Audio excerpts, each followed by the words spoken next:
Hello friends, नमस्कार। Current affairs में आपका स्वागत है।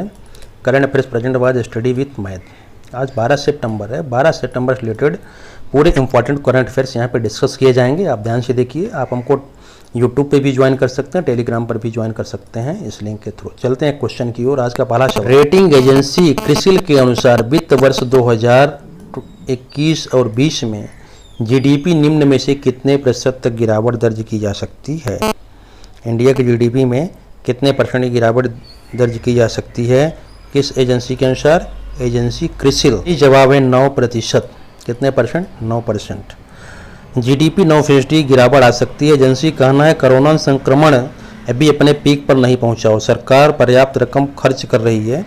भारत सरकार द्वारा जारी आंकड़ों में वित्त वर्ष में पहली तिमाही में हमारी कितनी थी?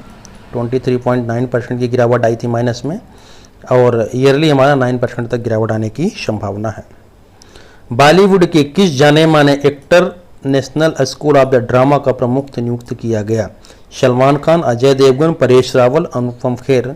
सही जवाब है परेश रावल सी। बॉलीवुड के जाने माने एक्टर परेश रावल को नेशनल स्कूल ड्रामा का प्रमुख नियुक्त किया गया। राष्ट्रपति रामनाथ कोविंद ने गुजरात से बीजेपी के मूल लोकसभा सांसद परेश रावल को एनएसडी अध्यक्ष नियुक्त किया। NSD national school of drama अध्यक्ष नियुक्त किया गया। उनकी नियुक्ति 4 साल के लिए की गई है। कितने साल के लिए नियुक्ति की गई है? 4 साल के लिए की गई है। यह पद 2017 में ही खाली था। यह था पद्मश्री से सम्मानित परेश रावल फिल्म पुरस्कार के साथ कई अवार्ड भी जीत चुके हैं। एक बात फैक्ट है कि परेश रावल ने पद्मश्री भी प्राप्त कर चुका है। ये लोगों को नहीं पता रहा होगा, ये आपको फैक्ट में पता चल गया। चलते हैं क्वेश्चन नंबर 3 पे।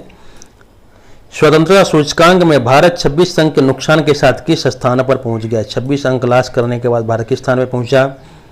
तो हम प्रीवियस अभी जान जाएंगे। ए 104, 105वें, 122वें, 115, 151। सही जवाब है ऑप्शन नंबर ए 105वें। पिछले साल, पिछले वित्त वर्ष में जो भारत का था 79 था। इस साल जो है क्या किया? 26 और लास्ट कर दिया, तो कितना हो गया इसमें? 1105, 105वें स्थान पर पहुंच गया। यहाँ पे जापान इस सूची में 20वां है, जर्मनी 21वां है, इटली 51वां है, और फ्रांस 58वां, रूस 89वां है। ब्राज़ील 105 स्थान मिला। ब्राज़ील को भी 105 मिला है, इंडिया को भी 105 स्थान मिला है। उनमें से अफ्रीकी देश Congo, Zimbabwe, Algeria, Iran, Sudan, Venezuela आदि सब देश शामिल हैं, क्योंकि सबसे नीचे स्थान मिला है। उनमें से ये देश हैं जिनका मैंने नाम लिया, ये शामिल है। इसका फैक्ट आपको मिल जाएगा नोट्स में। कर्मचारी भविष्य निधि संगठन ईपीएफओ, कर्मचारी भविष्य निधि संगठन ईपीएफओ ने खाताधारकों की दुर्घटना या बीमारी से होने वाली मौत के कारण नॉमिनी में कितने लाख रुपए बीमा देने की घोषणा की है? नॉमिनी को 10 लाख, 5 लाख, 7 लाख, 4 लाख। ईपीएफओ ने, अभी आपको लोगों को पता नहीं होगा, 7 लाख यहाँ पे सही जवाब दिया जा रहा है। ईपीएफओ भी नॉमिनी को क्या देगी? जीवन बीमा देगी किसी दुर्घटना होने पे। कर्मचारी भविष्य निधि, यहाँ पे बीमा होता है, इसका लोग यूज नहीं कर पाते हैं।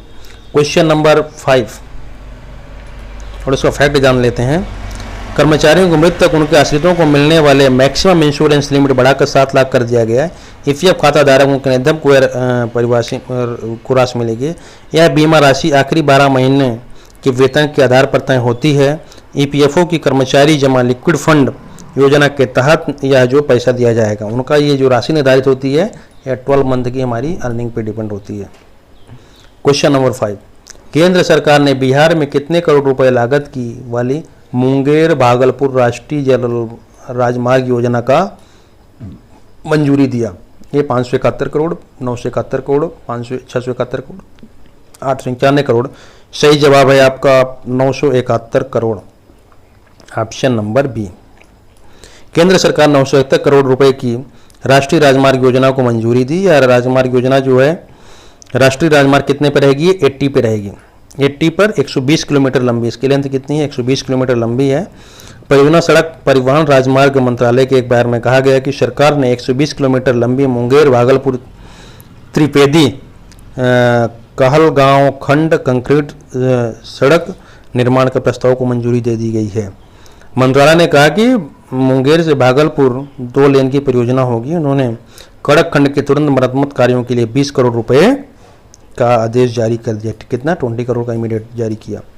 हाल ही में भारतीय वायुसेना ने किस दुर्गम पहाड़ी को अपने कब्जे में ले लिया? उसका सही जवाब है, ऑप्शन पहले देख लेते हैं, ब्लैक टॉप, अक्साई चीन, नाथुला, पेंगोंग। सही जवाब है ब्लैक टॉप। हाल ही में भारत की एक विकास आर्मी जो है उसका सेना का नाम है, उन्होंने ब्लैक टॉप पे कब्जा कर लिया। ब्लैक टॉप पे पहले चाइनीज़ कब्जा करना चाहते थे, पर उन्होंने अपने कब्जे में ले लिया। अभी इसके ब्लैक टॉप पे कब्जा होने से रेकी में इंडियन आर्मी को बहुत फ़ायदा हो रहा है और चाइनीज आर्मी सख्ते में है। हिंद प्रदेश के सहयोग से हिंद प्रशांत क्षेत्र में सहयोग बढ़ने के उद्देश्य से हाल में ही भारत ऑस्ट्रेलिया किस देश के बीच त्रिवार्ता का आयोजन किया? त्रिपक्षीय वार्ता। नेपाल, ए, बी, चीन, सी, फ्रांस, डी, रूस। सही जवाब है ऑप्शन नंबर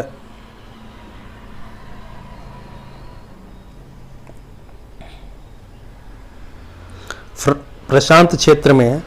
इस सही जवाब इसका फ्रांस है।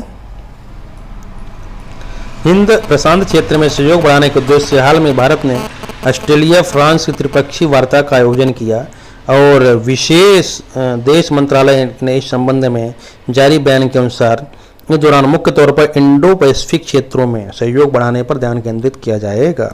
त्रिपक्षीय वार्ता जो है कोरोना वायरस महामारी के चलते ये की गई है, जिसमें हिंद महासागर चीनी देशों के साथ है।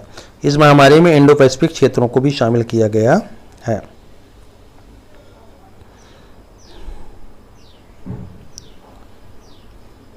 क्वेश्चन नंबर 8, बॉलीवुड के किस प्रसिद्ध अभिनेत्री को महाराष्ट्र के सत्तारूढ़ दल के राजनेताओं के साथ विवाद के मद्देनजर Y+ श्रेणी की सुरक्षा प्रदान की गई? कंगना रनौत, तापसी पन्नू, रिया चक्रवर्ती, दीपिका पादुकोण। सही जवाब है कंगना रनौत। कंगना रनौत जो हैं ये कहाँ की हैं? हिमाचल प्रदेश की हैं बेसिक रूप से। ये एक्ट्रेस हैं। बॉलीवुड अभिनेत्री रनौत को Y श्रेणी की सुरक्षा मिली। इस प्रकार की सुरक्षा औपचारिक तौर पर VIP सुरक्षा कहा जाता है। नियमों के अनुसार Y+ सुरक्षा श्रेणी के तहत 11 सुरक्षाकर्मी तैनात रहते हैं। कितने? 11 तैनात किए जाते हैं, जिसमें 2 कमांडो भी होते हैं। किसी भी व्यक्ति के विशेष सुरक्षा देने की श्रेणी देने के लिए निर्णय गृह मंत्रालय, intelligence bureau, research and analysis wing जैसे खुफिया विभागों द्वारा किए गए इनपुट के आधार पर लिया जाता है। किसके आधार पर? खुफिया विभाग के द्वारा, और वो भी इंडियन इंटेलिजेंस के द्वारा ही किया जाता है। इसमें 11 टोटल होते हैं, जिसमें 2 कमांडोज भी होते हैं। क्वेश्चन नंबर 9, सुप्रीम कोर्ट ने हाल ही में लोन मोरेटोरियम की तारीख कब तक के लिए बढ़ा दिया? 4 ऑप्शन यहाँ पे दिया गया है, 10 अक्टूबर, 15 सितंबर, 28 सितंबर, 31। सही जवाब है 28 सितंबर तक लोन मोरेटोरियम को बढ़ा दिया गया। 28 सितंबर, यानी सितंबर लगा हुआ है, ठीक है, अभी सितंबर चलेगा, 28 तक बढ़ा दिया। सुप्रीम कोर्ट ने लोगों को राहत दी और इसका मतलब है लोगों को अपने कर्ज की EMI इस तारीख तक भुगतान करना है।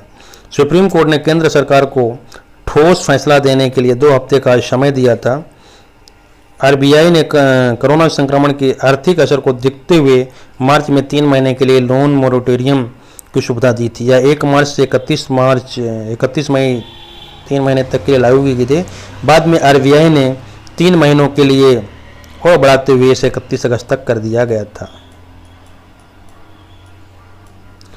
क्वेश्चन नंबर 10, निम्न में से किस राज्य ने हरियाली सुनिश्चित करने के लिए आई रखवाली मोबाइल ऐप लॉन्च किया?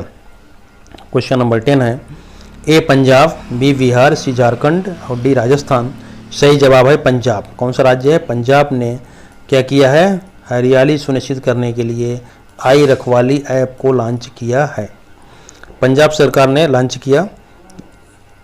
यह ऐप लोगों को अधिक से अधिक पेड़ लगाने और ग्रीनरी सेवियर्स के लिए प्रेरित करेगा। इस ऐप का उपयोग पेड़ों की कटाई के साथ साथ वनों की किसी भी तरह क्षति पहुंचाने के लिए किया जा सकता है।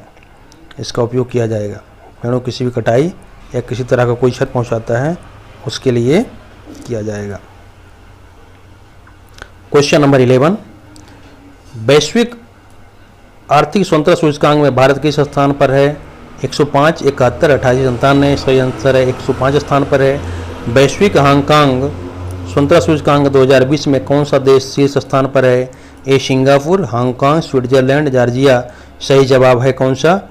हांगकांग किस स्थान पे है?